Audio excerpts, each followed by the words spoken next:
Dundee City Council's Scrutiny Committee, which is being held remotely in terms of Section 43 of the Local Governance in Scotland Act 2003. All members in attendance are able to fully participate in the meeting, which is being recorded. Should any member need to leave the meeting for any reason, can they please use the chat to advise of this? If a member loses their connection, they should make every effort to rejoin the meeting, but if this is not possible, the Committee Services Officer will note their absence for the remainder of the meeting. If you have to leave the meeting due to a declaration of interest, you must remain out of the meeting until invited back in. Would all members please mute their microphones when not speaking to avoid background noise, and turn off any smart speakers. Please start the meeting with your camera on. Your face will appear on the screen when you are speaking. If your connection is poor, you may wish to turn off your camera and see if this improves matters. If this doesn't help, you may wish to quickly leave the meeting and rejoin. If you wish to raise a point of order, ask a question, speak on any item or move a motion or amendment, please use the chat when the relevant item is called. The convener will then invite you to speak. Would members of the press and public please not post messages in the chat? Where items are for noting, or where there has been no disagreement expressed, the Chair will call for any member who has a contrary view to indicate this through the chat, otherwise the item will be agreed. Please would members not use the chat for any other purposes, as those joining the meeting by telephone cannot see the chat and therefore will not be able to follow the debate. Although we are operating in a different way, this is still a formal meeting of the committee, and the required standards of behaviour and discussion are the same as in a face-to-face meeting. Standing orders will apply to the proceedings, and the terms of the Councillors' Code of Conduct will also apply in the normal way. Does any member have any queries regarding this procedure? There are no queries, Convener, so I'll now ask the Committee Services Officer to take a roll call for the minute. Thank you. Thanks. Okay, thank you very much. And as mentioned, I will now take a roll call for the minute and would ask if members would confirm they are present when I call their names. Bailey Keenan. Present. Bailey Wright. Present. Thank you. Bailey McPherson. Good afternoon. Present. Thank you. Bailey Scott. Here. Thank you very much. Deputy Lord Provost Curdell. Present.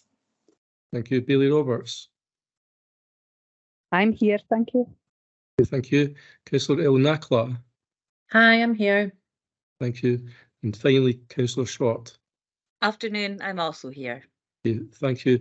That concludes the roll call. Item 1 then before his declarations of interest, and it's will not any of the membership have any declarations to make to the content of the agenda as it stands. Doesn't appear to be any. Okay, thank you very much. And there being no declarations, takes you on to item 2, Education Scotland inspection of Craighill Primary School. It's a report by the Executive Director of Children and Family Services. And I believe that Paul Fleming will take you through that item. Okay, thank you. Paul, over to you. Thank you, Convener. So you have before you a report about His Majesty's Inspector's inspection of Craighill Primary School and Nursery Class. So in June 2023, a team of HM inspectors from Education Scotland visited Craighill Primary School and Nursery Class for a short model inspection. It was a short model inspection, so therefore inspectors reported on just 2 of the quality indicators. And they were 2.3, which is learning, teaching, assessment, and 3.2, which is raising attainment and achievement. The inspection report was published in full on the 31st of October. Overall, it was a positive inspection with many strengths and clear areas for improvement, which reflected the school and nursery's own self-evaluation. The nursery quality indicators overall were evaluated as both as very good, and the schools both evaluated as satisfactory. The inspectors, as the report outlines, found many strengths in the school's work, including, and always really importantly, nice to start with the children, enthusiastic children who are keen to learn and proud of their nursery and school, and also the nursery and school staff team who create positive atmosphere for learning and have caring relationships with children. This is helping to develop confident children who are ready to learn. The report from inspectors acknowledges the significant progress, is the term that they use, made to recover from COVID-19. For me, I think the opening paragraph in the inspector's written evaluation of the school's work on learning, teaching, assessment says a lot about the leadership of the school and the ethos of the school. It states that senior leaders and staff create a welcoming ethos across the school where children are loved, loving and feel lovable. Children are well-mannered and proud of their school. They're respectful towards each other and keen to learn in class. And even talking about the nursery, it says practitioners show the children that they are loved, lovable, and support them well in how they show love to each other. So we're very proud of the acknowledgement of the work that the head teacher and his team are doing. The report also, of course, includes a number of areas for development which the school wants to improve on, and these mirror the school's own self-evaluations, as I said, and the school has already started taking these forward as part of their school improvement plan with the support of the local authority. Education Scotland is confident that the school has the capacity to improve, and so will make no more visits in connection with the inspection. Finally, the head teacher, Mr. Jerry Monroe, is here with us today. Jerry was asked to take over the leadership of the school on an interim basis only last August 2022 due to significant changes in the leadership of the school over a short space of time. It was very important to take Jerry in, who's that demonstrable, impactful leadership. He took up the post permanently in only April 2023, and just 2 months later, 2 weeks before the end of term, he was inspected. So Jerry's here and will also be happy to answer any questions or receive any comments. Thank you, convener. Okay. Jerry, I'm going to give you an opportunity if you want to say any more before we start asking questions. Yeah, I'd just like to kind of mirror what Paul had said, that we were proud of the opening paragraph of the report about our children being loved, loving and lovable.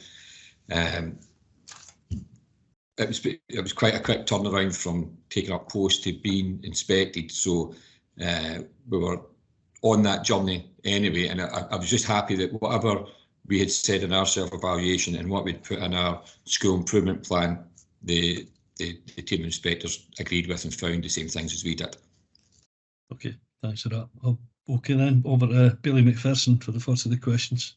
Thank you very much, convener, and thanks to both Paul and Jerry for their input there. Could I start with a thank you, because I asked officers if it would be possible in future, starting with this particular inspection, if the Education Scotland summarised inspection findings could be circulated separate to the papers, just in a way a little bit like how we get objections and representations at the Planning Committee separately, not as part of the papers and certainly not printed off given the potential for volume. But I think certainly sending out a PDF is most helpful. I certainly read both this report but also the Education Scotland report on both the nursery and the primary, and found it very helpful. And it's with particular regard, I should maybe make a comment. I read the primary school report and felt that the sort of comments, particularly in relation to good practice, that is, and the advice is to continue with that good practice, to me it actually read like a report where you'd get a very good outcome, as the nursery has had, and rather than satisfactory. And I certainly think it's quite clear that Mr. Monroe's already made a very positive impact on the school, and I think that's to be commended. My question, probably for Mr. Monroe, is really in relation to a comment that's on page 5 of the Education Scotland report, which reads, across the school there are a minority of children who could be attaining more. And I was just really wondering if Mr. Monroe would like to comment on that and how the school will tackle ensuring that all children attain to the level that they can in fact achieve. Yeah. Mr. Monroe. Okay, thank you. Yeah, we've begun drilling down more into individual young people through our attainment meetings with staff. We've already started them this term, and we're identifying individual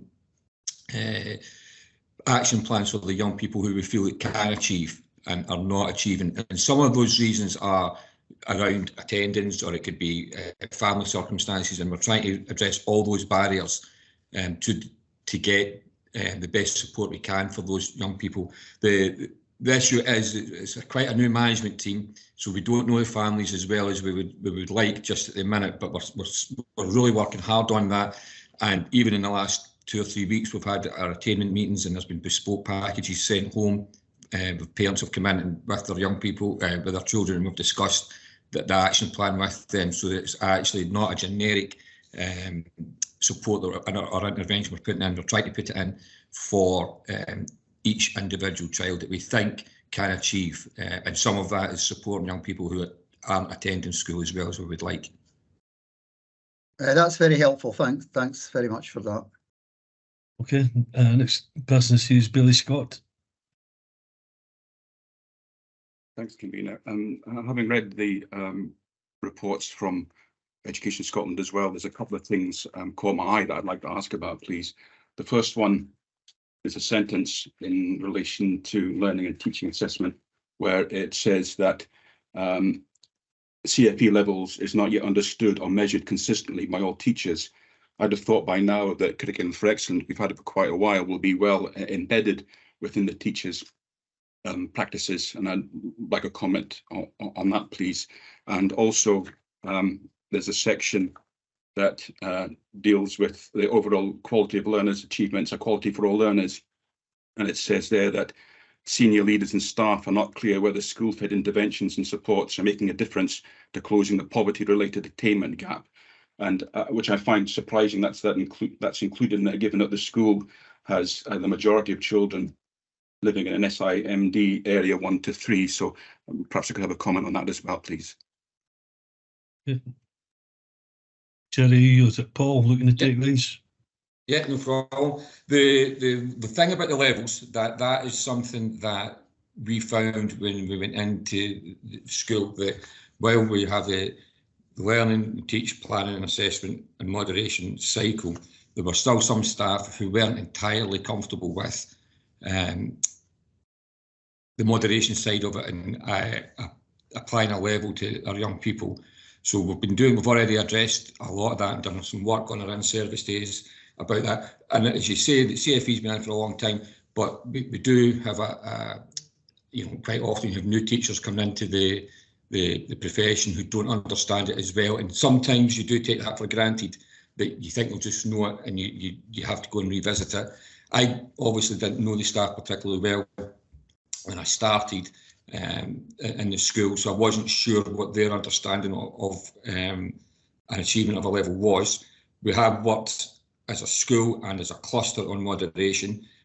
We feel now we've had quite a lot of long conversations individually and as a staff, and we feel now that we've got a greater understanding of what achievement of a level looks like, and that goes both ways. Sometimes we felt that they were being maybe too harsh on the achievement of a level, that not fully engaging with the benchmarks to show exactly that, particularly some of our more senior pupils, staff weren't comfortable with giving them an achievement of a level because they felt that because on primary 6 or primary 7 they could be achieving more. But once we actually drilled down and look at the benchmarks, they actually could understand that they were achieving their levels. So that's an ongoing thing. I think that would be probably the case for a lot of schools, that it's something that you have to revisit on a regular basis just to make sure we don't get complacent about what achievement level looks like.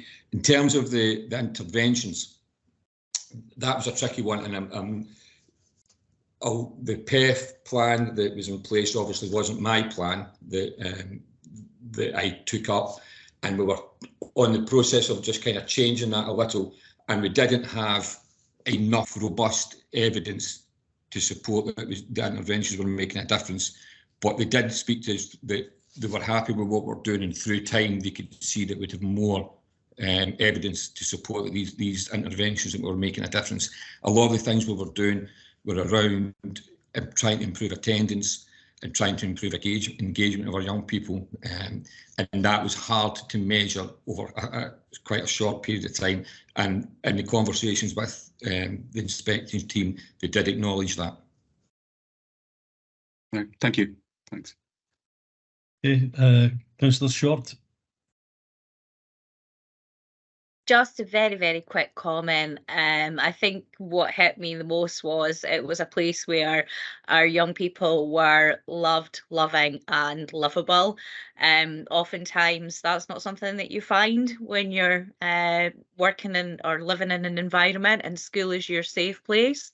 So to know that within that safe space, these young people do experience that will hopefully stand them in good stead going forward. So really, really do appreciate to see that, and thank you so much to you, all your staff, and the wider Children and Family Service for supporting the young people the way that you have. Okay, I don't see any further questions. Is this report agreed? Jerry, can I just obviously thank you on behalf of the committee, and obviously wish you well in taking the school forward. It would appear in the answers that you've given that there's been a bit of a task there, and that you're got a grip of where it needs to go. So that sounds very positive, and would like to see the school moving forward and the sort of livable and all the rest of it. Great, that's manned down, no surprised. But obviously, I wish her well and wish your staff well. Thanks. Thank you. Okay, Willie, can we move on to the next item, please? Yeah, thank you very much. Convener, item 3 then is the Fire and Rescue Quarterly Performance Report. Area Commander Jason Sharp's here to speak to that item. You'd like to say a few words to start with then, Jason? Thanks. Afternoon, everyone. I'm pleased again to attend with Paul to present and be scrutinised on our performance within our Q2 report. Before I hand over to Paul, I'd like to cover a few matters, if that's okay.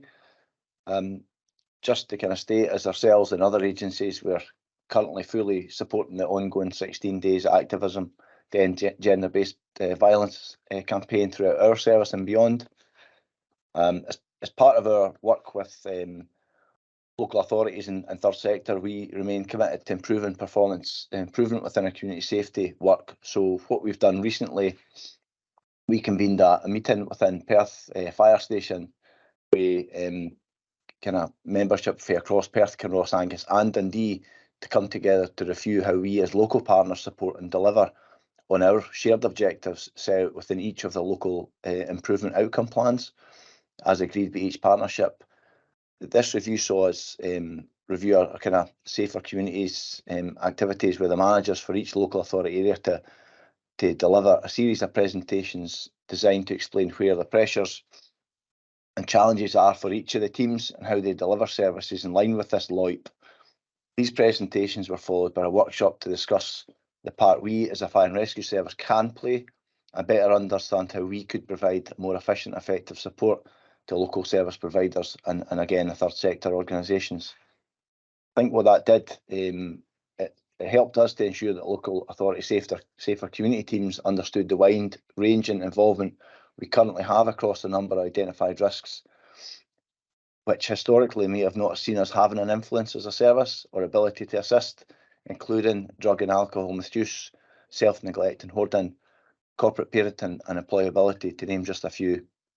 We definitely see these types of interactions with our partners as key to ensuring we remain focused on delivery of services and a means of maintaining a good situational awareness of local pressures and risks. So it was just thanks to all the respective teams for that session.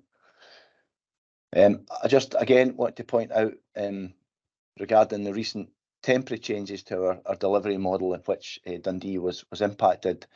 We have now as a service established a strategic services review board, which is currently reviewing service delivery, corporate services and also shared services with other sectors. I think for me, the finance secretary's recent announcement only solidifies the challenges coming the way of the entire public sector. What we are doing is preparing a series of public consultations and engagement sessions. It was my absolute desire to do what we did previously within Dundee is offer separate sessions for elected members, local authority teams and other agencies as required. I did ask for Paul to put our communications out via this forum to elected members and local authorities on where we are with our local plans, because you'll be aware our local plan is overdue for review. The advice I've been given is we were given legal advice to hold on that consultation on the plan because we're coming out for consultation on potential changes to the operational response model of our service. What we have done though, we've completed an internal review of our local plans and we're circulating that for comment with stakeholders now and help us shape up at least the forum or the sort of template what that new plan will look like. Just to be clear, until we know the outcomes of the Strategic Services Review Programme, following the public consultation, we won't be producing that local plan for consultation engagement. I'll hand over to Paul now to scrutinise the Q2 performance report, and then we'll answer any questions you might have. Thank you very much, colleagues. Okay, Jason. Thanks, boss. Thanks, convener. So I'll draw your attention, please, to pages 23 and 24 of the report, which cover the performance summary on a page and the performance highlights. I know that you've had access to the report for a little bit of time, and you'll hopefully have noted that in the performance summary, out of the 12 highlight indicators, we have 9 shown green and 3 shown red. I'll just go through each against the relative priorities, give a little bit more context, and then I'm going to do a little bit of a spotlight on the subject matter of deliberate fire raising, as that is 2 of the areas that are shown red. So priority 1, improving fire safety in the home. Q2 for this year, 33 incidents, that's down on the same quarter last year, and happily both fatal and non-fatal casualties are down in that quarter as well. Most of the incidents that we attended were cooking related, and out of the 33 incidents, only 6 incidents required active firefighting with media. So small fires with limited or very limited damage in those homes. Priority 2, improving fire safety in the business community. Non-domestic building fires down again this quarter, 6 incidents in Q2, and again happily no fatals and no non-fatal casualties in that section. Only 3 of the 6 required firefighting. The remaining 3 were very limited in the damage that was caused, and alarms were present in 5 of the 6 properties, which meant that no evacuation assistance was required by firefighters. So alarms doing the job and people evacuating as they should before arrival of the fire service. Minimising the impact of intentional harm. Again, Q2 down on last year with 13 incidents. We are reporting 0 fatal casualties in RTCs. However, the committee will note that Police Scotland will be reporting 1. Myself and Laura have discussed this. It's a difference in the type of incident that we attended. We did attend the incident in question, but we were there to assist other agencies and did not perform any extrication duties as such. Laura is quite happy to go into more detail on that one if required. 4 non-fatal RTC casualties, 2 of which were extricated, received first aid by firefighters at the scene and were then removed to hospital for precautionary checks, so not serious injuries. Out of those RTCs, there were no trends with regard location identified. Unwanted fire alarm signals, so priority 4. The reduction here is quite significant. So Q2, we had 196 incidents. That's compared to 358 last year, so that's a fairly significant decrease. No doubt due to the UFAS strategy, which is now in place. And I would direct you to page 32, where the table of the top 5 property types, and there's been a significant change in those types of properties, and you'll note that they're all in one way, shape or form residential, because we maintain that fire cover and that response to any sleeping risk. So on to the priority 5, which is reducing deliberate fires.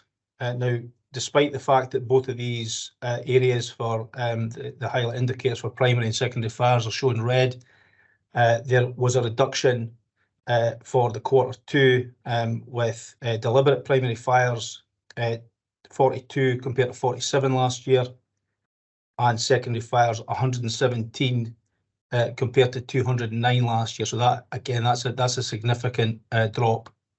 I'm going to go into more detail on what we're doing and how we're targeting that reduction. But in relation to the primary fires, almost half of the deliberate primary fires were car fires or vehicle fires.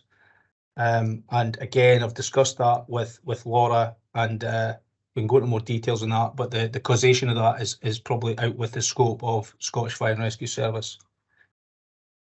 So moving on to the more focused or spotlight approach, because it's been requested by this committee previously on the performance management for deliberate fires. So first of all, overall we're down on the same quarter as last year, so less incidents than last year. This is a national trend, albeit Dundee does sit very slightly above the national trend, but what we've seen over the last 3 years that nationally deliberate fire raising across primary and secondary fires has went up. I've mentioned that that trend also includes a sharp increase in car fires or vehicle fires. In relation to the secondary causation, within Dundee, it's been identified that it's a small number of youths that are or have been starting a large number of fires, as opposed to a large number of youths starting fires all over the city. They have now been identified, given that this is the Q2 report, and they are now in the system for education and rehabilitation. For the primary action to deal with this, this is working closely with partners on a number of initiatives, including high-rise inspections, working with the public in tenement inspections and removal of waste from tenements, and the community action team working very closely with Dundee City Council and other partners on the derelict buildings, getting identification of owners to get those buildings secured and made safe so that youths and children cannot gain access. The combined action plan to reduce both primary and secondaries pre-incident is all about education, and I've certainly since I started last year been pushing with my station commanders and my 4 stations to get back to a state of play where we are seeing levels of engagement and activity that we've seen pre-COVID with our schools, because it definitely dropped away obviously during COVID, and we're just trying to pick that back up. Larger initiatives, I've spoken about it before at committee. I don't like using the name, and I've actually tasked the CAT team to think of a bit of rebranding for Dundee City. But what was Safer Tayside, Safe Taysiders, the community action team have done a really good piece of work with partners, and they've secured the location. They've got the programme of works. There is just one final hurdle for funding for transportation for the schools to get to and from the initiative. Everything else is lined up, so I'll certainly be starting to do that piece of investigative work into how we can fund that, because it would be a real shame to let it fall away, let the opportunity fall away and all that good work fall away, because we all know how much of a success that was in the past. So the next part, if you like, is the active monitoring. So again, I've said already that the teams in the CAT team monitor on a daily basis, looking for any spikes in activity, any trends in activity, and then the key part there is that they identify who it is that they need to speak to partnership-wise. They go out, boots on the ground if required. Everything from putting letters through doors, knocking on doors and speaking to people. If there's activity around a certain premise, they will engage with that premise. That could be a school, it could be a business, just to give advice, maybe to talk to occupants, children, if it's a school, around about the educational piece to drive down those spikes. Post-incident, so we've already talked about, or I've already talked about the small number of youths that have been identified. So SFRS colleagues are actively involved in the rehabilitation part with partners through the Fire Safety Support and Education Programme, to speak to and educate persons that have been identified as fire raising. And it all comes down to communication and partnership working. And I think that although it's not within this report, it will be in the next report. I think testament to that is the work that was done on the lead up to Halloween and Bonfire Night by all the partners in Dundee. And that's for me, that's it. I'll be happy to take questions maybe on the report and any of the appendixes at the back. Yeah, thanks for that, Paul. I'll pass you over to Bailey McPherson for the first question then. Okay, thanks, Convener, and thanks, Jason and Paul, for your very helpful input. My question is around what Paul spent a little bit of time on, which is the reducing deliberate fires. And I think it's good to see some positive movement in terms of the numbers compared to what seemed to be a bit of exponential growth in 21, 22 and 22, 23. And clearly there's a positive direction on that. I was just really wondering, and it's impossible to be precise, but are you confident that the annual target, if all things being equal, the annual target is likely to be met, or if there's a good looking chance it might be? The other thing I should also maybe say, the concept of doing something around the Safe Taysiders. Let me be your PR department. Safe Dundee strikes me as quite a good title, but I don't want to preempt your PR department. But the bottom line on it is that resurrecting that, I think, is a really good thing. My other questions though around what I think is a very good initiative, which is joint school talks across the city. I was just really wondering, what I know it says all ward areas. Is it your intention? I presume they're both primary and secondary, and I was just really wondering what's the extent of that in terms of the totality of schools in the city? Because in an ideal sense, having a visit from time to all our schools, I think would be really, really helpful. Thanks for the question, Mr. McPherson. So to answer your first part of the question, you've kind of already answered that. I can tell you, looking at the numbers, that unfortunately, as far as deliberate primary fires is concerned, we will not meet that target because it's already been surpassed. The car fires or the vehicle fires have really influenced that. They are big numbers. We're talking about 50% of an increase in those types. So we will not meet that target. Deliberate sickening fires, I'd be hopeful. If we see the same trend through Q3 and Q4, we'll be very close. And I think I'm saying the right thing. I don't think that we've met that target. Certainly, we didn't meet it last year. It's quite ambitious because, as I say, for whatever reason, the national trend is that these types of fires are up. But it kind of leads me in answering the second part of your question, is that it's absolutely my ambition, and the community action team and my station commanders, my operational crews know that every school in Dundee should be getting at least a visit a year, at least one. As far as that bigger showpiece, Safer Dundee piece is concerned, there is a bit of discussion around. So the legacy one was delivered to P7s. I think there's scope to deliver to P7s and then have a different approach with a more tailored educational piece, maybe with a bit more on road safety later in maybe S3 or S4.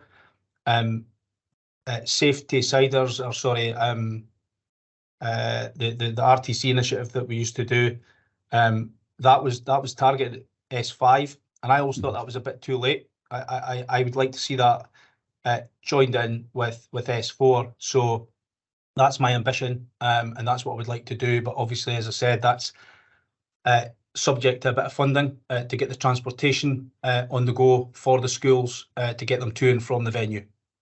Okay, I'm very grateful for that comprehensive response, Paul. It's appreciated. Thank you. Thank you. Okay, Billy Wright. Thank you. Thank you, Paul and Jason. That was quite good. In fact, it's so, Paul, that you've answered my questions, but I'm going to ask something else anyway. I think it's strange having this report actually on this committee. This is about the time where nearly every councillor would have stood up and asked you a question about what's going on in their areas. So I'm just wondering if there was any system, have you had councillors coming to you directly to sort of get these questions answered? And the other thing that I wanted to ask was, you're talking about the recent changes that were made. I was wondering if staffing is becoming a problem for the fire brigade. Okay. So to answer the first part, my door is always open, but you obviously have access to both the station commanders, so that's Station Commander Chris Bonner and Station Commander Graham Melvin, who will attend your local surgeries and should be in regular contact with you. If that's not the case, please get in touch with me and I can pass on their details for you. No problem at all. And indeed, I do. You asked the question actually about do I, and I have had correspondence throughout. That's 12 months in post I've been in. I've had regular correspondence, mostly from Councillor Short, but you know, everybody else has been in touch at time to time. So yeah, as I say, my door's always open. If you've got a question, I'm happy to answer. Yeah, well, I did sort of ask around to see if anybody wanted a question answered today. Because I'm on this committee, but I never got any suggestions. So I'm just wondering, there was a good link and a good rapport between councillors and the fire brigade, and I'm just hoping that that's not going to be lost.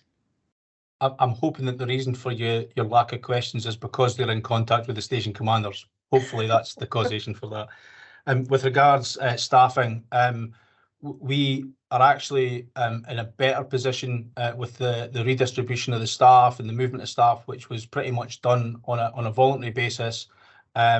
We now are finding it easier to predict what resources we can have on the run. It has less of an impact on the firefighters and crews day to day because there's less need for detachments, which causes disruption to their out to and from work plans, if that makes sense.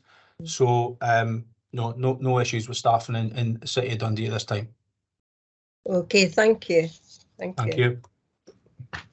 Okay, Billy Scott. Can I ask about the deliberate fires, and that in the report it says more than half are car fires, and a lot of that could be due to organised crime. But I just wondered how many of the car fires were as a result of abandoned vehicles. As I know that any I come across, they seem to act as a magnet for vandals, and pretty quickly end up with smashed windows all over. Whenever I've reported them to the cleansing department for action, it does seem to take quite a while for whatever legislation that the council has to follow to remove abandoned vehicles. It does seem to take quite a while to have them removed. So I just wondered if that was a contributory factor and whether there's anything the council can do to assist with that.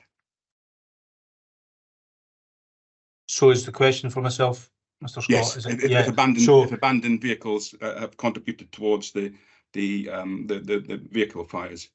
So I will look into this, but I know the reporting system fairly well, and I don't think there is any fields within that reporting system to identify whether or not the vehicle was abandoned or otherwise. I'll look into it, but as far as I'm aware, and it is quite a detailed system for reporting, there is no section within there to say if it was an abandoned vehicle or not. So I will look into it for you, and I'll come back to you if that's all right. Yeah, okay, thank you. Thank you. Okay, Councillor Short. Okay, first of all, I will apologise for being a pest. Secondly, presumably, unless something happens operationally, your representatives will be at each of the LCPPs across the city, as will the reports in advance. So that's where you can kind of dig down and delve into the minutiae of the ward. And finally, although this report is about the second quarter, can't let it go past without thanking yourselves and also the other multi-agency partners within the call for the work that was put in during Storm Babette obviously we very much from our televisions and social media saw that you guys and your friends with the rubber dinghies were the ones that were really at the coalface of that one. Unfortunately, with global warming the way that it is, I think it's going to become more and more the case that that's going to happen. So if you can take it back to your crews, that it was very much appreciated that they do stand there, and very often we come more and more aware of the fact that they're the rescue service as opposed to the fire service, because you do so well all the other things as well. So keep up the good work, please. Thank you, and I'll make sure I pass that on. A couple of things for myself. Obviously, I'm concerned that the cuts that you're likely to receive, given that, you know, you're pushing back on the local plan coming out, because obviously finances and that great unknown of where things are, which seems a bit strange given that the First Minister announces a council tax freeze for the city, and the great expectation for me is he fully funds it. So we'll be all right for cash, not sure about yourselves. They sort of moving forward as to whether there's anything as the earliest possible information you can give on that would be much appreciated, because I think that people need to know in their own local community planning areas as to whether there's going to be any cuts in the service that you provide. And what you've been providing over the last year I've seen has been second to none, in particular the build up to Halloween and Guy Fawkes Night, because I've seen the work firsthand in Curtin, that sort of level of engagement and networking to make a real difference. The vehicle fires, you know, we've got Police Scotland on the call as well, and I'd like to hear a wee bit if there's an element of crime there, because, you know, car insurance is going up by a cricket score. I think it's somewhere about 60% on increase. So is it at the end of me insuring my car, I'll just set it on fire and collect my dividend, or is there something more going on that we should be aware of? You know, no point MOT in a car and you're not going to insure it or anything like that. So it'd be getting towards the end of that. Set it on fire, collect the dividend, and perhaps then we'll have a number of more vehicles going about that aren't insured in the future, given the amount of insurance has went up there. So perhaps you can either make a bit of a comment and then perhaps the police could join in. Thanks, Councillor. Can I see that Bill's got his hand up? Yeah. Bill, you looking to make a comment then? Yeah, Bailey Keenan, I suppose just on that point, probably a couple of things. First of all, around about abandoned vehicles. So clearly a multi-agency effort involved around about abandoned vehicles. Police would always get a contact in respect of reports of, you know, whether it be caravans, cars or otherwise that are left in circumstances that give cause for local concern. That has a follow through in terms of, are they taxed, are they insured, who's the registered keeper, what inquiries are undertaken in respect of them, predominantly police led. Where there are circumstances of no ownership found, then there's clear engagement in with the local authority. Where there is public safety risks, we're able to move into quicker powers of uplift and removal. So, for example, you've mentioned the period approaching Halloween and bonfire night, where in that lead up there were a number of vehicles that were identified, abandoned as potential risk for fire, and otherwise targeted. So they were proportionately, you know, moved in a multi-agency effort. In terms of broader vehicle crimes, so we do have on an annual basis a number of crimes of fire raising reported to us relating to vehicles. Whether there's a specific pattern, I would say, that's identified in relation to insurance or otherwise, I would say not that I would want to specifically raise into this forum, that this tends to be a bit of a mixed bag around about them. So sometimes where those fires have occurred, they're opportunistic in an antisocial or sort of just reckless conduct disregard type of approach. There are some where there is suspicion around about motive, and they clearly get investigated, as I'm sure you would expect. But others can often relate to feuds and fallouts. and then we get accidental or mechanical aspects to vehicle fires as well. So I certainly wouldn't raise in any patterns or trends of concern that we've picked up for Dundee or wider Tayside. Hopefully that helps to answer your queries. Yeah, thanks very much for that. I suppose that, you know, insurance companies have got their own fraud teams as well. If they thought there was something untoward, they'd be all over it like a rush. But thanks to these comments, and I see no other questions, so they'll ask whether that report's agreed for the fire service.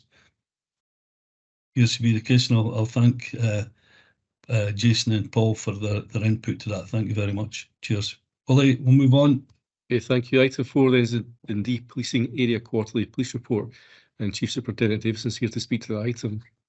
Okay, then follow you off your pop. Go for it. Thanks, convener. Thanks, Bailey Keenan.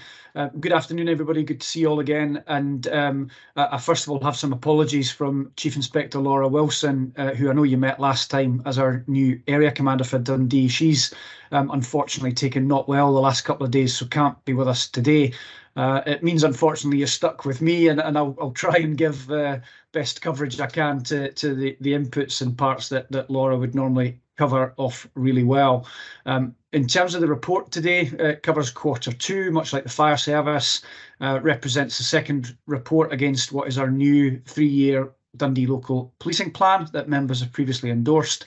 And it's in the newer reporting format, which gives information against our key priorities, but also includes a rotating spotlight focus, and that will continue to change each reporting period, as is indicated in the 3-year plan, with this year's one being a focus around about violence. I won't go through the whole report. Trust the members have had the chance to digest it, but in terms of some of the key summary information from it, we've continued to see a trend of reductions of antisocial behaviour, with a 1.3% decrease from last year, but importantly a sustained 20% reduction against our five-year average. In relation to antisocial behaviour related crimes, and this for me, you've already commented on it in relation to the lead up to, you know, Halloween bonfire night. It's really reflective of what I would see as positive partnership working that we've got across Dundee, and we work with across many areas to educate, to inform, to divert, and clearly to prevent antisocial behaviour occurring. So we're continuing to see successes in that regard. In terms of violent crime, we've seen some positive reductions in the volume of serious assaults and common assaults, which account for the vast majority of violent crime offences. So our serious assaults are down 19% on last year, and common assaults, which is the greatest volume of crime in this area, is down by 3.7%. And I think that is equally welcome, and has links again into that local positive partnership work and the focus that's applied, not just in that connected space to educate, inform, awareness raise and prevent, but also across some of the other measures that are highlighted in the spotlight section of the report. Within the common assault category, and whilst that's down overall, we have unfortunately seen a bit of an increase in assaults on emergency service workers, and that is up by a number on the previous year. So that is an area of focus for us. The majority of those have occurred post-arrest and have involved individuals where drugs and alcohol is clearly a factor, and we continue to focus efforts in this area through our national Your Safety Matters campaign. One area of violent crime that has seen an increase over the last year is the area of robberies. That is up 31%. And is absolutely an area of focus for us. In the vast majority of those cases, the victim and the offender are known to each other, and again, alcohol and drugs are often a factor.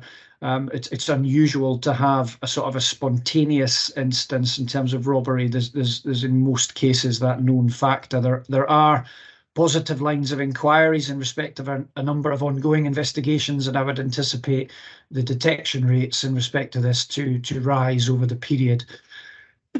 And not mentioned in the report, but part of our activities and focus in respect of this rise of robberies, and also a rise in relation to shopliftings that's mentioned, and I'll cover in just a second, has led to a week of action that members may have seen that's visible this week, with a significantly increased presence across both the city centre and other areas of our communities across Dundee, where we've drawn in policing assets from a number of areas to really support a focus and give some targeted attention to these aspects. The Spotlight report on violence also highlights the work we do in respect of domestic abuse, managing violent offenders, and in key areas such as violence against women and girls. And I know Jason mentioned that earlier on. We are working clearly with the wide range of partners in supporting the 16 Days campaign. A few other points in summary from this report. We've seen increases in our public protection related offences. So there's a 23.9% increase in overall Group 2, which mainly includes sexually related offences. There's a 71% increase in respect of rape and a 28% increase in respect of domestic abuse. And whilst I am sure that members will share the concerns seeing increases in these areas, I can advise that a proportion of those offences, a reasonable proportion of those offences, are historic in nature. And I think in positive reflection of that, shows an increased confidence in victims to be coming forward and reporting crime to the police and via partner agencies. Detection rates in respect of these offences, and given the clear importance and focus on them, are also really positive, with increased rates of identifying those responsible on the previous year and against the 5-year average. And again, some of our focus is in the Spotlight section in respect of that. In terms of road safety, we have unfortunately seen one fatality over the period, but that for me is set against an overall 33% reduction of those killed or seriously injured in Dundee. So that third reduction is reflective of a continued focus that we have in this area in road safety, and is reflected against a 35% increase in speeding offences, for example, which shows the visible focus and the activity that we've clearly been applying to roads of most concern. Lastly, in relation to acquisitive crime, I can report that we've seen some positive reductions, by 13% reduction in relation to domestic housebreakings, and that follows a focused period of targeting travelling criminals and locally based repeat offenders, a key period of prevention activity and awareness raising with householders to safeguard their properties. And this area will be further supported over the next while as we enter into clearly the darker months in relation to our operation after dark through the winter periods. Dundee is also positively bucking the national trend in respect of fraud crimes. So although we've seen a marginal increase this quarter, 1%, overall in the year so far, we've had a 9.3% reduction. That really is bucking a national trend where it's an increasing picture. Something we're exploring in a bit of detail to try and understand what the drivers might be for that reduced crime focus. We would hope and think that it's aligned to really clear preventative messaging and engagement across key partners and with the public to try and raise awareness around about scams and other aspects of fraud that are ongoing. Whilst we've had these positive reductions in housebreaking, domestic housebreaking and fraud, we have been particularly challenged through quarters 1 and 2 in respect of theft by shoplifting. That is mirrored nationally with increases in relation to shoplifting across all areas. And the cost of living crisis will, I suspect, have been a key impact and a driver in these crimes. But I would also highlight to members that we are aware of, and we're making inquiries into a number of these offences that relate to travelling shoplifters and organised criminals who are focusing shoplifting as an activity. So we've numerous lines of inquiries ongoing. It forms part of the week of action that's ongoing just now that I've already mentioned. Significant increased policing presence across communities in Dundee, and continued work we have with both local and national retailers remains ongoing to information share, but also to support them in looking for preventative opportunities and to target harden key products, for example. I trust that's helpful overview. I tried to rattle through that, just drawing out the key highlights, and I'll do the best I can on my own to answer any questions that are posed. Thanks. Yep. We'll do our best to put you on the spot as well, though, Phil. So where we are, I'll start with Billy McPherson. Thanks, Convener, and thanks, Phil, for that comprehensive overview. It's the last issue that you covered that I want to ask a question about, and that's the issue of the increasing, and it's quite significantly increasing level of shoplifting. And I think you touched on what I think we all know, that the cost of living crisis, frankly, is exacerbating that particular issue, and greatly welcome initiatives like the Week of Action in terms of police being demonstrably there in shopping centres and city centre and so on. My question is really around, clearly, and perhaps it's not surprising, that the detection rate, as the numbers go up significantly, the detection rate has fallen. Are you confident that the detection rate, that we could see a rise back to, for example, the 5-year average in time? And the other thing I was just really wondering, given the level of shoplifting taking place in the current year compared to the historic situation, are police officers able to attend all reported shoplifting incidents? I'm just really wondering if a business reports incidents, do they, and how quickly do they get feedback from Police Scotland on the particular incident?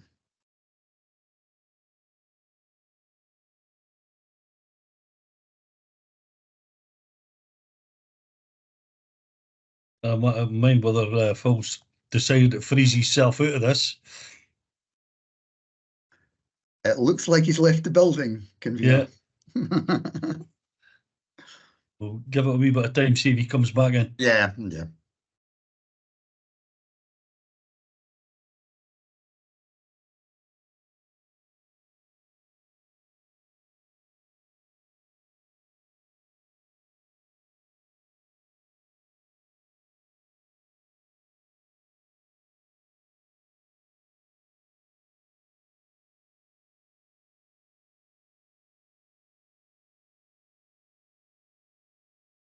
Convener, would there maybe be some merit in moving on to the next item, and we'll just come back to questions to the police? Because it's quite clear there's some technical issues there, isn't there? I haven't got a problem with that either. So we'll come back to that one. So if we'll move on then, Willie, and we'll move on to the next item. We'll come back if Phil joins me again. Yeah, appreciate that. Thanks, Convener. Item 5 then is a biannual report on complaints. This is for noting a report by the Chief Executive. Yeah, Andrea, are you looking to say a few words on this report? Yes, please. Thank you, Convener. So this is the mid-year report for 23-24, so shows comparisons against the same period for last year. There's obviously a huge amount of detail in the report with the key performance indicators set out in paragraph 5.1 and appendix 1. It does show that for the period we've had more complaints, but also that there's been a dip in our performance. The issue around performance has been highlighted to the council leadership team, and executive directors are looking at what their services can do to improve performance. And there's been some focus sessions offered to services to support improvement. We've also got the annual Scottish Public Services Ombudsman figures in. So you'll note that there was no complaints taken to investigation for the council this year. Normally the number is quite low, so we're pleased with that. We're continuing to do training sessions just to make sure that any new officers that come in are trained on how complaints should be dealt with, and we've got some benchmarking data within the report as well.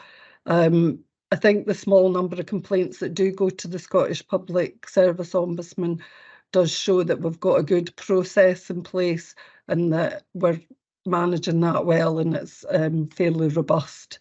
So I'm happy to take any questions. Okay, just bear with me a minute. Should we go back to Phil's few questions and then we'll come back to yourself then, Andrea? That's fine, I don't mind. Okay, Bailey McPherson, I'll put you back and we could question Phil. Yeah, I don't know how much of my question you got, Phil.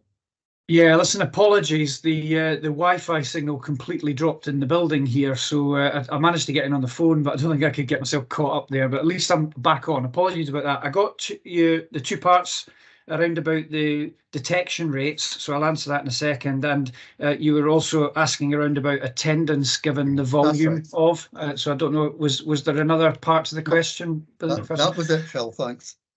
Okay. So firstly, in relation to detection rates, the volume has certainly caused us a bit of a challenge just in terms of being able to keep up with the volume of inquiries we've got. What we do have, though, and the very nature of shoplifting offences is often that there's really good opportunities through CCTV, capture of evidence in relation to persons that may be responsible. So that there are a number of those outstanding inquiries that remain with positive lines of inquiry.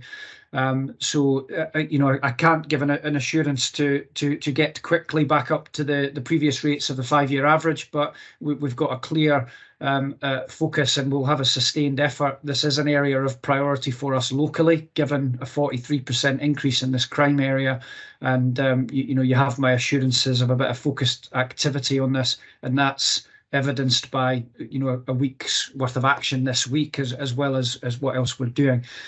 In terms of can we attend? So the assurance I would give not just the committee, but clearly out to retailers, and we have to retailers and to the wider public, is where a crime has occurred, we would want that call to come into the police and for us to be made aware of it.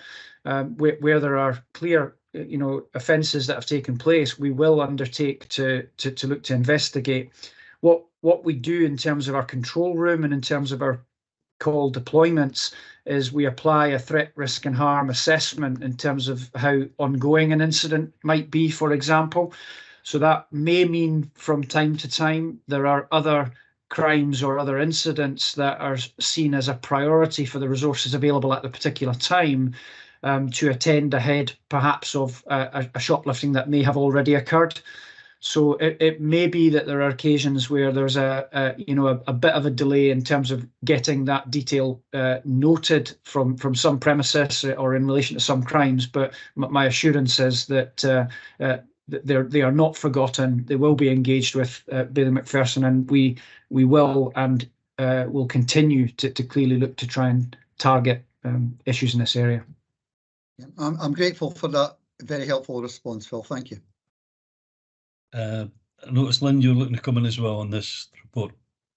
Yeah, please. Phil, I know that Elise Wilson from Preventions has been working very hard with Gaynor, the city centre manager, being a city centre councillor. I do have quite a bit of experience, and it's usually my mum that gets the shopkeepers to get in touch with me, but there's been quite a lot of grab and goes, and the new neighbourhood watch system effectively that's coming for retailers.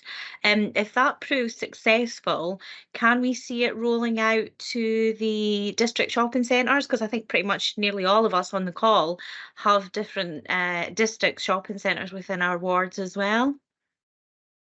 Yeah, so I think recognising the rise in shoplifting crime, but it's also associated crime that goes with it. So potential antisocial behaviour issues and other aspects. There's some really good examples across the country and of good information share, good local engagement. What would say to Councillor Short is absolutely we will continue to work and look for the best improvements we can for both the city centre, but then it is a case of what can be lifted and shifted, for want of a better expression. If it works well, then why wouldn't we want to try and move that out into other areas? Thank you very much. And now you've explained why I keep seeing your colleagues and going, I don't recognise them, but you said that they've come in to support you this week. So everything makes sense in the end. Thanks very much. It's appreciated. No, we've got support from our crime investigation teams, support from roads policing, support from our operational support division, and a few other areas that are then actively supporting our community team, city centre team, and response police officers to give that visible presence for a week of action. And we'll look to clearly run that again at an appropriate juncture too. Just want that clear focus on these priority areas. Yeah, Billy Scott. Yeah, Phil, I wanted to ask about the user experience survey that you've reported on, and in particular 101. And the local community police in the area I represent get nothing but praise from constituents whenever I speak to them about their interaction with the police. Very positive. But as it's got in the report, they share the same concerns about the use of 101, the length of time it takes to get through, and not getting any feedback at all once they've raised an issue there. They're reluctant to phone 999 because it's not a significant issue enough for that, but they get very frustrated that they don't get any feedback as a result. And I see that all the results have been fed into the review of the contact assessment model. I just wondered, will there be any change as a result of that will improve the system? Yeah, so our contact centre is really important to us for a number of means. It's the first point of contact into the service, and clearly it's really important to get our customers and the public engaged as quick as possible. The reality is, over the summer period in particular, the police 999 system and the police 101 systems, not just in Scotland, but actually nationally across the UK, have seen a significant rise in the volume of calls that have come in. It's actually been pretty unprecedented, the volume of calls. When we get that sort of unprecedented demand comes in, we have to prioritise the greatest threat and risk. So the resource that we have available gets targeted and focused into dealing and handling with those 999 calls for I'm sure reasons all members would support.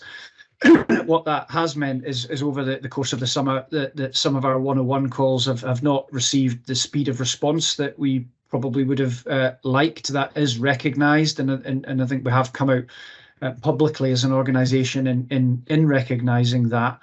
I guess the assurance first of all is please continue to contact us, whether that be 999 for emergency, 101, or that there are other options to get in contact with the police. So through our website, there's a contact us online portal that's available. We will do as quick as possible that assessment based on particular needs and vulnerabilities, threat, risk and harm, and where there's immediate response, we'll clearly get out. Where it's not immediate response, we will clearly respond to that in as quick a fashion as we can. What I would say to apply a bit of positive hope in this space is that we tend to find that the year follows seasonal trends, and the summer period is very, very often the busiest period we have of the year, summer into to autumn, and this year greater than we've experienced. But we tend to get into the winter, and other than a couple of peak days and weekend days, as you would anticipate with festivities that go on, actually our call demand tends to stabilise a bit. We've got clear actions into our service centre, looking to bolster resources as best we can, working with partner agencies as well to help us be able to prioritise calls in the best way and give the best responses that we possibly can. So the user satisfaction rates that we have in terms of callers that have engaged with the service remain relatively high, and I think that the highlighting within the report of that bit of commentary around about 101 is in the transparent way, showing that reflective nature of we are listening. We do recognise there's been a period of delays, and I can just give the assurances that we've got it, we're on it, we're doing what we can do within the service centres, and we'll clearly hope to see improvements in the call handling rates over the next week period. Thank you. Okay, Philip, if I can just make a comment, I know that Fraser raised the issue around shoplifting, and I'm glad to see that you've got that focus on there. Just perhaps, you know, Fraser asked the question around, do you turn up every time? And that might not be the case either, but there seems to be some that was given to me the other day in relation to one of those shops where the person had witnessed some theft, and either the owner or the employee in the shop was saying, well, the police didn't turn up unless it's our 300 quid. And, you know, so whether it's a message that you need to put out, sort of change that mindset that, you know, people are aware that, you know, you're interested in what's going on in these shops. And, you know, given that, I suppose the cost of living can increase, or the cost of living price for everybody's through the roof. If that stealing goes on and shopkeepers need to try to get that through adding a margin onto every other product, then we're all paying. And, you know, at a time where we can all afford it. But, you know, it's certainly something, and it seems to kick along with a bit of violence for those that stand in the way of someone making the getaway for that shopkeeper. So perhaps it's a bit of a message that the police need to put out there as well, just to capture that mind and report it. Because if there's no the statistics coming in, then you're not putting that efforts in to even that sort of special focus week. Yeah, Bailey Keenan, I'll take that back. Certainly, you know, that isn't the message that I would be wanting out. I'll look to through the teams to reinforce that through our engagement with the retailer associations locally and to push into national. I think probably a bit about that positive expectations set and you know, just reinforcing the communications. You know, if there's an ongoing thing, we will be there. We'll meet that immediate assessment. If it's a happened offence, please still report it, because it's absolutely right to do so. It just, there might be a prioritised positioning in terms of when we get to you, but it's important. Every crime's important. It's victims. It affects the broader economy, and we need to clearly do our part in investigating that and bringing offenders to justice. I'll send you in the next couple of days. I'll send you some of the details of the shop. I didn't want to say it publicly, just in case it sort of makes everybody think there's a soft target there. So no, I'll send you an email. Please do so. Please do so. That'd be great. Okay, so police report agreed. Thanks very much for that. We'll move then right on to Andrea. You getting some questions asked, Fraser? Thanks for that. It was a comment and a question. My comment was, and although Andrea alluded to a dip in performance, I think our point about the very small number of cases that find their way at the Ombudsman and the very fact that not a single one of the 15 actually went through the investigation stage, I think underlines and pays testimony to the strength of the complaints procedure. So I think well done to all staff involved in that. I have a minor question in relation to what is in fact the majority of the cases that went to the SPSO, which were recorded as advice given. And I'm just really wondering, I assume from that's somebody's contacted the SPSO and they've not gone through the process, and therefore they're advised to go through the process, or it's something that's not appropriate for the SPSO to actually look at. And I'm just really wondering, can we just get clarification that that actually is the case as to what's actually meant by advice given? Yeah, so you've hit the nail on the head. It is about customers or complainants going to the SPSO at the wrong time, so they haven't gone through our process. Sometimes it's also about they want a bit of advice about how to deal with a complaint. So it then just filters back either into our system or it doesn't go any further. But what you said is correct, yes. That's very much appreciated, Andrea. Thank you. Okay, I see Bailey Scott looking to come in, is it? We've maybe got them in the wrong order, but we'll take you first then, Derek.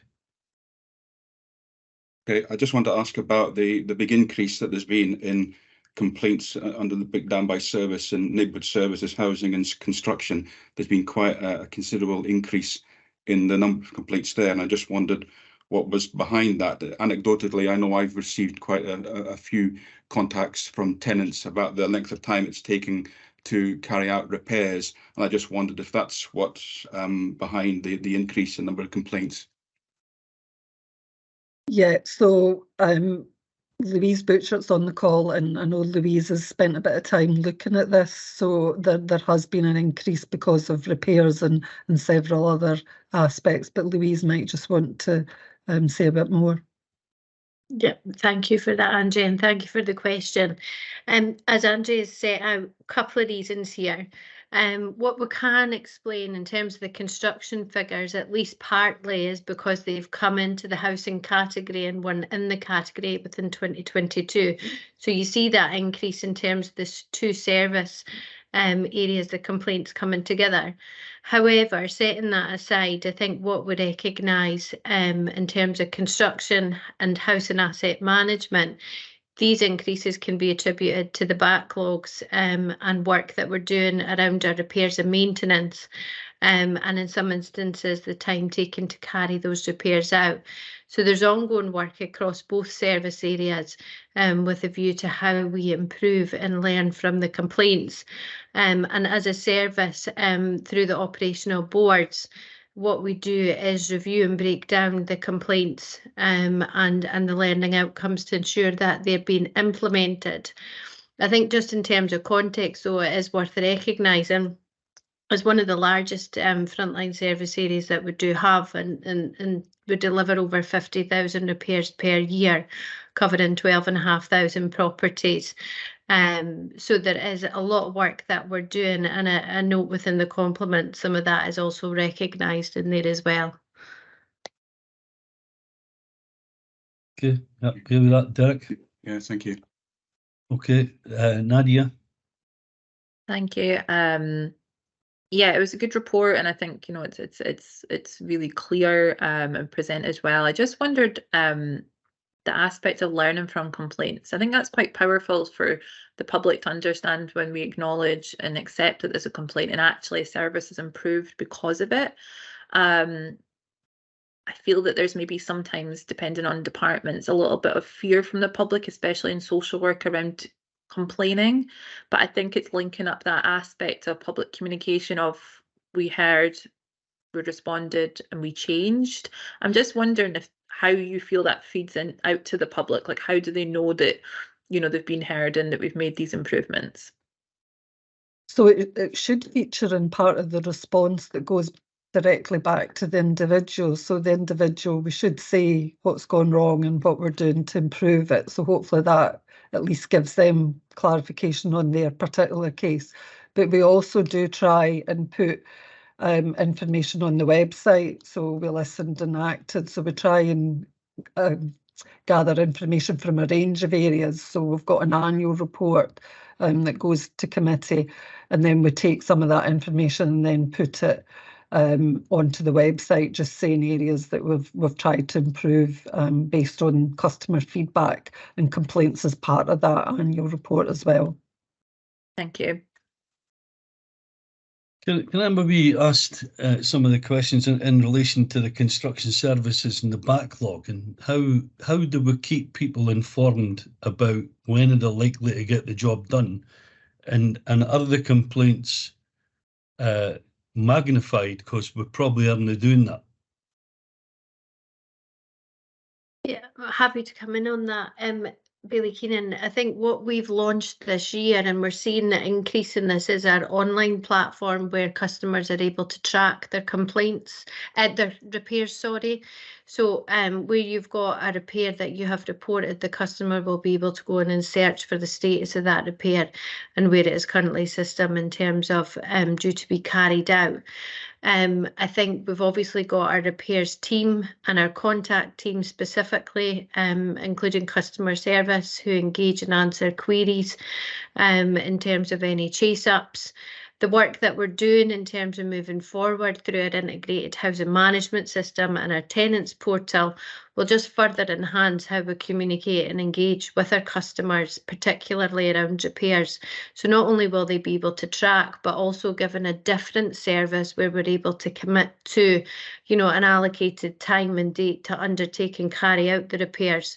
So we are doing work around the long term to improve the service, whilst recognising in the interim we're trying as best we can to communicate within the forums and platforms that we have already established.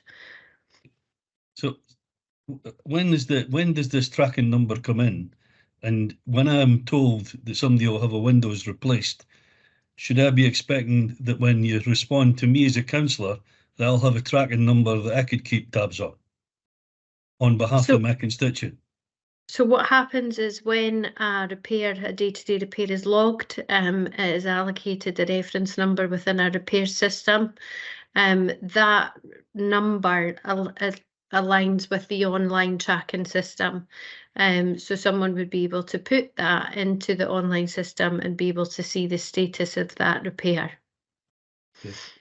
I'll look out for that in the future, because I seem to do a lot of chasing constituent inquiries that would lead me to believe I'm no surprised you've got an increased number of complaints. If it's the hidden factory that I seem to be the person doing the chasing, and you know, if you've got an awful number of people responding to me and others, then that's a hidden factory of no production getting done. We're just talking to each other. But you know, if we've got a tracking system, then I'll look to use that in the future, and I hope it works for others and the complaints come down. Is this report agreed? Okay, thank you. Okay, thanks very much, Convener. Item 6 then is Internal Audit Plan Update and Progress Report, and Cathy Wiley's here to speak to the item. Okay then, Cathy. Okay, thank you, Convener. The first report that I've got today is the one which is the update on the progress with both the reports that we have and the work that we've been undertaking in the Internal Audit Service, and the position with the implementation of actions from previously agreed reports. And I've also got an update for you on the revised internal audit standards. If I start with the revised internal audit standards, they're expecting to be published in January 2024, and they will need to be implemented a year after they're published. Once they are published, the public sector internal audit standards will be reviewed to see what needs to be changed in there, and they will also require to be implemented at the same date as the revised international ones. So that would be January 2025 if they are published as we expect. The new standards will be more prescriptive than the previous ones, and there will be items that will be mandatory and some that is very strongly recommended practice, which will affect the operation of the service, the work that's required from the Chief Audit Executive, which is me, and also some of the things that they're expecting the audit committees will get involved in. So once we've seen the final standards, we will bring another report back to you just to let you know what's expected to be changing there. In terms of the plan itself, you'll see in the tables from page 101 the status of each of these pieces of work. Some of these have obviously moved on since this report was written for inclusion with the papers, and we do have some reports that are finalised or nearly finalised. You'll know that we did have a vacancy within the team, and we now have 2 vacancies in the team, but the good news is that the recruitment for replacement is underway and we're shortlisting for interview at the moment. We're also intending, now that we have the contractor appointed from the tender exercise that was undertaken recently, to ask them to undertake a number of the items in the plan, and these are shaded green in the tables that are in front of you there. We've had initial discussions with Assets, who are the firm that's been appointed, and we will bring back further information to you at a future point in time, just once we know exactly what they're going to do and when we expect these items to be reported. We've also looked at this and thought that we can take 3 items out of the plan to make it more manageable, and these are the items that are shaded red within the table. So I don't think there's anything else I want to draw to your attention, so I'm happy to answer any questions. Okay. Billy McPherson. Thanks. I have a couple of questions. I'll just give Cathy both in the same breath, if you like. First one's about the matter that you discussed at the end there, and that's about the proposed items to come out of the audit plan, assuming this report's agreed here. And it's in specific reference to the last one of these, which is complaints processes in schools. I think given the number of schools we have and the need for, frankly, consistency across schools, and also ensuring that complaints processes in specific schools are in keeping with the way, in a corporate sense, the council deals with complaints. I think that would be quite an important bit of work for the future. And I'm just really wondering, Cathy, if there would be an intention to bring that back at a later stage. I understand the reasons why 3 are being dropped in 23-24. Obviously, there has been a staffing resource issue. My second question is about the information in Appendix 2 on page 109, and it's in particular reference to 4 of the actions that have not yet, if you like, been boxed off, that have been raised in previous audit years. And the 4, and I raised the 4 simply because they are deemed to be high priority, and they go back 2 financial years to 21-22. That's 2 in children's and families, 1 in corporate services, and 1, I think, in neighbourhood services. And I was just really wondering, I assume these are being chased up to ensure that positive outcome for them does actually occur. Thank you. So, sorry. On you go, Cathy. Thank you. The first question, in terms of the items that we've taken out, we did take these out on the basis of the risk assessment that had been undertaken when we put them into the plan in the first place. But we will reconsider these for next year, and we'll take into consideration the fact that you're asking for us to keep that in, and we'll probably put that into next year's plan when you see that, when it comes back, and I think it's April it comes back. In terms of the actions, yes, the actions are being followed up. These are now being discussed at the Risk and Assurance Board meetings, and services are being asked to keep on top of these, and we are seeing progress with actions. So I think these are being progressed. I don't know, I'm sorry, what the specifics of these are, but there might be somebody here who would know that. Could I make a suggestion? I'm grateful for your responses on both, Cathy. Could I maybe make a suggestion, Cathy, rather than putting people on the spot today? Would it be possible just to circulate the Scrutiny Committee with a bit of an update on these once, and that may be the other side of the next meeting of the Risk and Assurance Board, but I think it might be just quite useful if we got a bit of an update on the 2 in children's and families, the 1 in corporate services and the 1 in neighbourhood services, just by way of an update by email. I think would be quite helpful. Yes, we can do that. Undertake to do that, Cathy. Yeah, okay. Yes, we can do that. Thanks very much for that. Bailey Scott. Convener, my question was about the 3 audits that are being removed, and that's been dealt with. Thank you. Okay, can this report be agreed? Thanks very much for that then. Okay, Willie. Okay, thanks. Taoiseach, on to item 7, internal audit charter, and again, Cathy Wiley will be speaking to the item. Okay, Cathy. Okay, thank you, Convener. There haven't been many changes to in fact, there's been no changes to the guidance around what needs to be into the audit charter, so we haven't really changed this for a while, but it did need updated for job titles and the title of CLT, so we've done that. And I took the opportunity, since we were bringing it back with these changes, to add a mission statement into the charter, which is on page 117, and it's shown as a tracked change, a paragraph 4. The mission statement in the guidance has always been there, but it's become more good practice for people to include that mission statement in their charters over time, so I've just taken the opportunity to put that in this time around. Okay. Any questions for Cathy on this report? That report be agreed. Okay then, Willie.